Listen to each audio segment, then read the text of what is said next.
বাংলাদেশ সিঙ্গাপুরের বিপক্ষে ম্যাচ খেলতে মাঠে নামছে আগামী 10 June.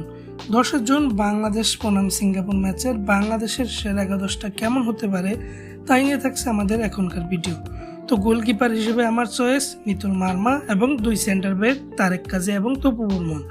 Left back Biswanath Ghosh, right back Saduddin এবং মিডফিল্ডার হিসেবে মাঝখানে খেলবেন হামজা চৌধুরী এবং জামাল ভুঁইয়া এবং রাইট মিডফিল্ডার হিসেবে খেলবেন সামিদ সোম এবং লেফট মিডফিল্ডার হিসেবে খেলবেন সোহেল সিনিয়র এবং মাঝখানে খেলবেন আলামিন, লেফট উইংয়ে খেলবেন রাকিব হোসেন এবং রাইট উইংয়ে খেলবেন ফাহমিদুল ইসলাম।